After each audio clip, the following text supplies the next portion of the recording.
আমার আল্লাহ যদি আমাকে জান্নাতে যাওয়ার পারমিশন দেয়, আমি জাফর বিন আবু তালেব জান্নাতে যাওয়ার আগে রাস্তায় অপেক্ষা করে বসে থাকব। সেদিন তোরা হাসরের ময়দানে আসবি, আমি অপেক্ষা করে বসে থাকব। তুই আব্বা বলে আওয়াজ দিবি, আমি আমার বাহুটা বাড়িয়ে দেবো। তোরা দুই ভাই এসে আমার বাহুতে চাপবি। তোদের দুজনকে দুই বাহুতে বসিয়ে নিয়ে আমি আমার রবের দরবারে গিয়ে বলবো, পরওয়ারদিগার আলম, তোমার হাবিবের দিনকে জিন্দা করার জন্য আমি মাসুম দুটোকে রাস্তার ধুলোর উপরে নামিয়ে দিয়ে চলে এসেছিলাম। এদের ভালোবাসার দাম দিই নাই। আজ আমার বাচ্চা দুটো আমার বাহুতে তুমি দাও, আমি এদের সাথে নিয়ে জান্নাতে যাব। আমার সোনার চাঁদ আব্বা, সেদিন তোরা আমার দুই বাহুতে বসবি। আমি জাফর বিন আবু তালেব তোদেরকে নিয়ে কপালে চুমো খেয়ে বুকে জড়িয়ে হৃদয়টা শান্ত করে সেদিন জান্নাতের বাগানে যাব। আজ আর বুকে নিলাম না, আজ চলে যা। সেদিন কাল কিয়ামতের ময়দানে এরকম সাহাবী যদি জিজ্ঞাসা করে, আমি দুধের বাচ্চা ফেলে দিয়ে চলে এসেছিলাম ইসলাম জিন্দা রাখার জন্য, ওই ইসলাম আর ইমানকে জিন্দা রাখার জন্য। তোমার সন্তান ফেলে আসতে বলে নাই, তোমার বিবি ছেলে রাখতে বলে নাই, তোমাকে জানটুকু দিতে হয় নাই। আমি জাফর সেদিন যুদ্ধের ময়দানে এসেছি। দুশ্মন আমার দক্ষিণ হস্তটা কেটে দিয়েছে, বাম হস্তে আমি আমার ঝান্ডা ধরেছি। দুশ্মন আমার বাম হাত কেটেছে, দুটো কাটা হাতে ঝান্ডা ধরে আছি। দুশ্মন দেখেছে, বাহ, কাকে বলে ভালোবাসা রে, সাব্বাস, কাকে বলে মোহাব্বত, কাকে বলে ইস। দুটো হাত কেটে গেছে, তবু ইসলামী পতাকা নামতে দেবে না, দে টুকরো করে দে, একে বাঁচানো যাবে না। আমার বন্ধুরা ধরটা কেটে দুটুকরো করেছে, মাথাটা কেটে ধর থেকে আলাদা হয়ে গেছে, ইসলামের পতাকা অর্ধনমিত হয়ে গেছে। জাফর বিন আবু তালেবের এরকম একটা সময় এসেছে, আমার আল্লাহওয়ালা ভাইয়েরা, জ্ঞানীজনরা, সুদী মশা, আব্দুল্লাহ বিন রাওয়াহা বিদ্যুৎ গতিতে ছুটে আসছে ইসলামের পতাকা ধরবে। হঠাৎ দেখে ইসলামী পতাকা তখনও থরথর করে উঠছে, ইসলামের পতাকা তখন একেবারে উঁচু মাথা উচ্চ শিখরে উঠছে। অবাক হয়ে গেলেন। এরপরে আমার ধরার কথা কার হাতে চলে গেল, ছুটে এলেন, দল চিরে ভিতরে গেলেন, দেখলেন কারো হাতে নেই। জাফর বিন আবু তালেব, জাফর বিন আবু তালেবের দেহটা কেটে তিনটে টুকরো হয়ে গেছে, আর কাটা মাথাতে তখনও ঝান্ডাটাকে দাঁতে করে ধরে আছে, পড়তে দেয় নাই। আব্দুল্লাহ বিন রাওয়াহা বলে, আমি ছুটে সামনে গিয়ে যেমনি ঝান্ডা ধরেছি ছেড়ে দিয়েছে, আর টুকরো মুন্ডু থেকে বলে যাচ্ছে, যারা ফিরে মদিনায় যাবে বলে দিও আমার রাসূলকে, জাফর জীবনের শেষ মুহূর্তে ইসলামের পতাকা মাটিতে পড়তে দেয় নাই, ধরে রেখেছিল। বলুন সুবহানাল্লাহ।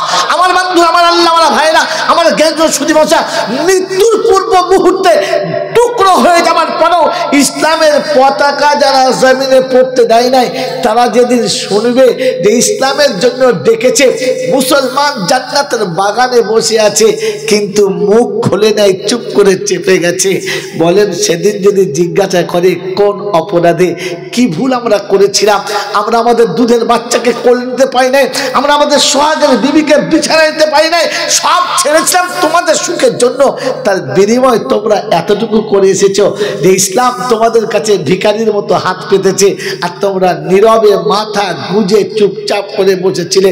আমার বন্ধুরা, আমার আল্লাহওয়ালা ভাইরা, জ্ঞানীজনরা, সুদী মানুষেরা, আমার সোনামণি ভাইরা, আমার সোনামণি মায়েরা, বোনেরা, তাই আজকের বলে দিয়ে চলে গেলাম, ঈমান আমার কাছে আছে কিনা ওটা এখানে বসে বসে কমপক্ষে ভাবি। যদি আমার লজ্জা না লেগে থাকে, আমার মনে ঘৃণা না লেগে থাকে, যদি আমার মনে ব্যথা না লেগে থাকে যে আমি একজন মুসলমান, আমার সামনে ইসলামের পতাকা উঁচু করার জন্য হাতটা পেতেছে আর আমি নীরবে চোখ বন্ধ করে নিয়েছি, এটা আমার উচিত হয় নাই, এ মনে যদি ঘৃণা না আসে তাহলে ভাবতে হবে আমার ঈমান নামক বস্তুটা মরে গেছে। আমি বেঁচে আছি জীব জন্তুর মতো, আমি বেঁচে আছি জন্তু জানোয়ারের মতো, আল্লাহ লাখো লাখো মখলুকের মতো, মানুষের মতো না। আল্লাহ আমাকে মানুষ করেছিল, আমি মনুষ্যত্ব থেকে নেমে চলে গেছি। এখন আমার দ্বারা সব হবে, চুরি হবে, মিথ্যা হবে, ডাকাতি হবে, জেনা হবে, ছিনতাই হবে, সব হবে, কারণ আমি হিংস্র জানোয়ারের মতো হয়ে গেছি। আমাকে মনুষ্যত্বের দামে বিক্রি করা যায় না। मेरे मोहतरम दोस्तों और बुजुर्गो अल्लाह वाला भाईरा ज्ञानीजनेरा श्रुति মানুষেরা ইসলাম এই ভাবার ক্ষমতাটা শুধু মানুষকে দিয়েছে তাই শুনিয়ে দিয়েছে ইন্নাদ-দীনা ইনদাল্লাহিল ইসলাম আল্লাহর কাছে সবথেকে পছন্দের আর মনোনীত ধর্ম হলো ইসলাম ওয়া মা ইয়াবতাগি গায়রাল ইসলামি দীনা ফালা ইউকবালা মিনহু আল্লাহ পাক রব্বুল আলামিন বলেন ইসলাম যাদের কাছে পছন্দ না ইসলাম যাদের কাছে প্রাধান্য পেল না ইসলাম যাদের কাছে সম্মানের হলো না ওরা জীবনে যা কিছু করুক আমার কাছে সম্মানের পাত্র হবে না ওদের কোনো আমল আমার দরবারে কবুল হবে না ফাহাবিতাত আমালুকুম ফালা নুকিমু লাহুম ইয়াউমাল কিয়ামাতি ওয়াজনা আর কিয়ামতের ময়দানে ওদের আমলগুলো আমি ওজনই করব না ফাজাজাউহু জাহান্নাম ওদের ঠিকানা জাহান্নাম হবে সেদিন জিজ্ঞাসা করবে আল্লাহ আমি তো নামাজ পড়েছিলাম আমার নামাজ আমাকে কেন জাহান্নামে দেওয়া হলো তো সেদিন নামাজ বলবে রব্বানা নামাজ পড়েছিলাম কিন্তু আপনাকে রব মনে করে না আমাকে পড়তে হবে ইচ্ছা মতো পড়েছিলাম তোমার গোলামিতে আমার নামাজ হলো না আমার বন্ধুরা আমার আল্লাহওয়ালা ভাইরা বাহুর জোর দেখাচ্ছ বুদ্ধির বল দেখাচ্ছ বন্ধু কে বলেছে আপনার কাছে চোখ থাকলেই দেখতে পাবে কে বলেছে আপনার কাছে কে বলেছে আপনার কাছে যে হাত থাকলেই ধরতে পাবে কে বলেছে আপনার কাছে মুখ থাকলেই কথা বলতে পারবে আমার বন্ধুরা আমার আল্লাহওয়ালা ভাইরা রাস্তায় গাড়ি নিয়ে পশ্চিম বাংলার এ প্রান্ত সে প্রান্ত ঘুরে বেড়াচ্ছি সুঠাম শরীরের অধিকারী যেমনি হাইট তেমনি শরীর স্বাস্থ্য তেমনি সুস্থির দেখতে নাক চোখ কি সুন্দর মানে দেখে চান ভরে মানুষ থেকে কাছে গিয়ে বললাম কি নাম বাবু তোমার কি এরকম কেন করছেন ভাই আপনার নামটা কি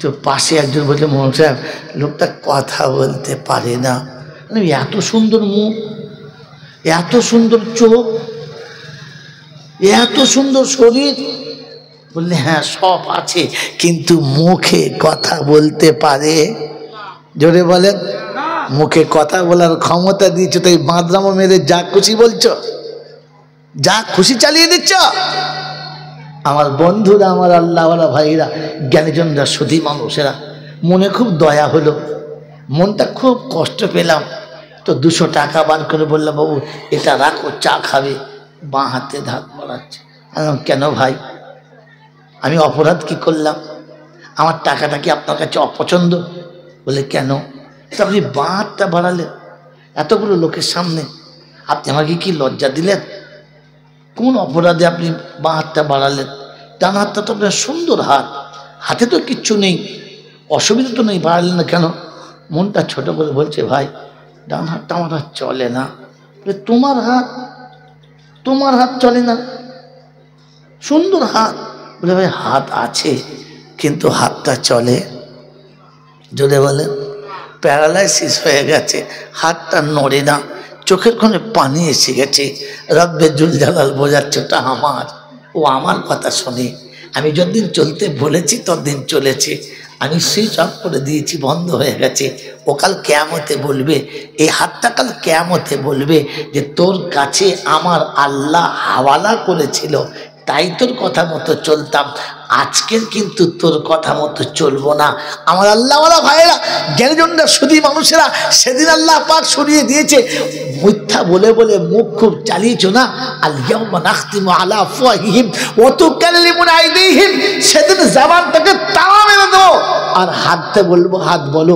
সেদিন হাত বলবে রব্বানা রাতের বেলা জলসা শুনতে গিয়েছিলাম ফুচকা খেয়েছি আর ফচকমি করেছি একবারও সোজা করে কোনো দিকে হাত বাড়ালাম না তো সেদিন বলবে চুপ কর না তুই কেন বলছিস বললে তো তোকে জাহান্নামে দেবে বলছে দেখ আর বেশি বিরক্ত করবি না কারণ আজকে প্রত্যেকের কথা বলার ক্ষমতা আল্লাহ দিয়েছে আমি আমার কথা বলবো আর তোর হয়ে বলবো না 40 বছর তোর হয়ে বলেছি 40 বছর তোর ইচ্ছায় করেছি তুই যা করেছিস তাই করেছি কারণ ওদিন আমাকে আমার আল্লাহ তোর হাতে হাওয়ালা মানা করেছিল, তাই তোর ইচ্ছা মতো চলতে হয়েছে।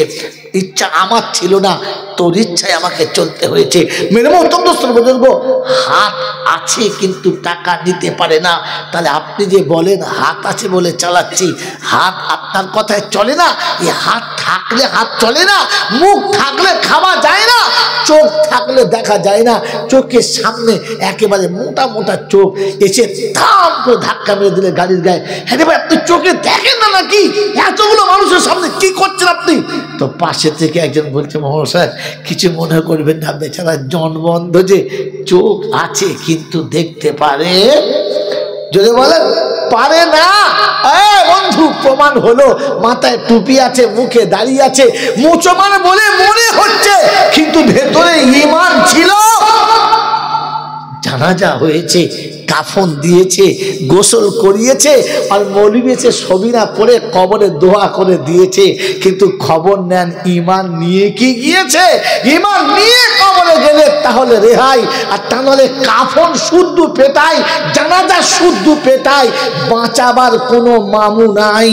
যদি বলেন হুজুর নমুনা, তো বিনা নমুনাতে আমি মাল বিক্রি করি না। আমার আল্লাহওয়ালা ভাইরা, জ্ঞানীজনরা, সুধী মানুষরা, হাসরের ময়দানে সব জায়গা যখন হাতছাড়া হয়ে গেছে, তো সেদিন রব জিজ্ঞাসা করবে, আলাম ইয়াতিকুম নাযীর, তোমাদের কাছে কি দেখানোর মতো, বলার মতো, বুঝানোর মতো কেউ যায় নাই? তো সেদিন বলবে হ্যাঁ এসেছিল, কিন্তু তখন মনে করতাম না না এসব বাড়াবাড়ি হচ্ছে, আমরাও বুঝি আল্লাহ ওরকম করতে পারে না। বলছি এখন কি মনে হচ্ছে?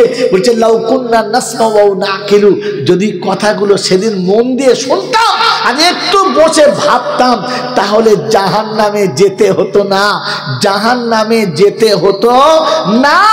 তো সেদিন জিজ্ঞাসা করবি কি করবি বল, যাহাবার তো হয়েই গেছে, যা করার তো করেই ফেলেছিস, এখন কি করবি বল। তো বললে শোন, ওলামাদের কাছে একটা বুদ্ধি শুনে রেখেছি, একটা কথা মনে আছে, সব ভুলে গেলেও একটা মনে আছে, যে আল্লাহ নাকি তওবাকারীকে ক্ষমা করে দেন, কোনোদিন ফেরান না, তওবা করলে আল্লাহ মাফ করে দেয়। তাই শেষ চান্স একটাই বাকি আছে, তওবা করব।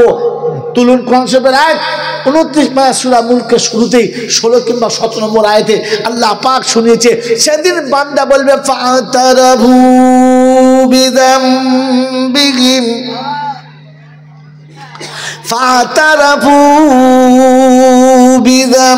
বিযামবিহিম।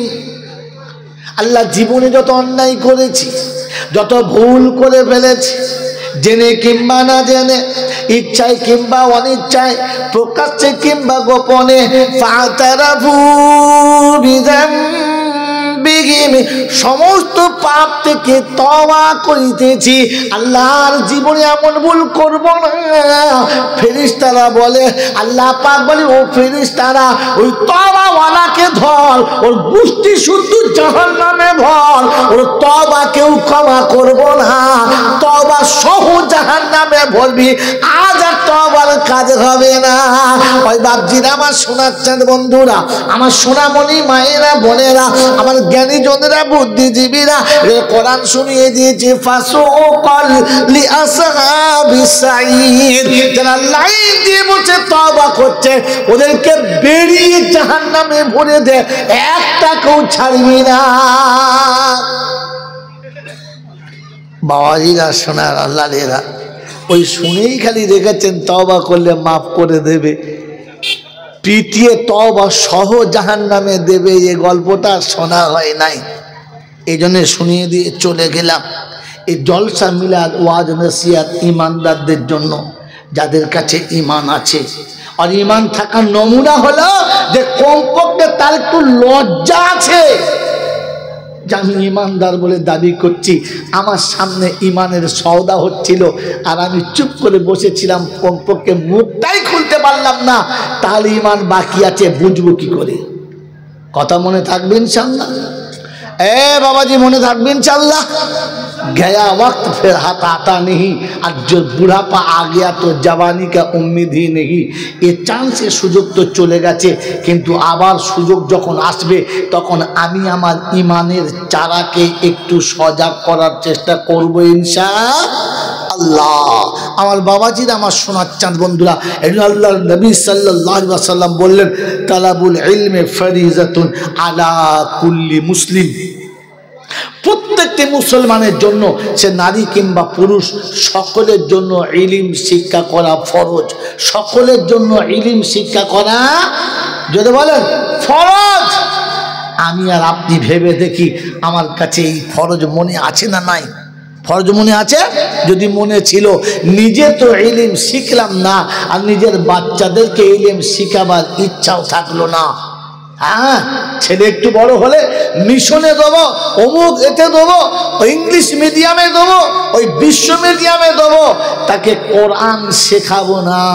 আমার বন্ধুরা, আমার আল্লাহওয়ালা ভাইয়েরা, জ্ঞানীজনরা, সুধী মানুষেরা, যতদিন ইলমে দ্বীন তাকে শেখাবেন না, ও ততদিন ওই মানুষ ছাড়া অন্য জন্য জানোয়ারের ভিতরে হবে, কখনো মানুষ হতে পারবে না।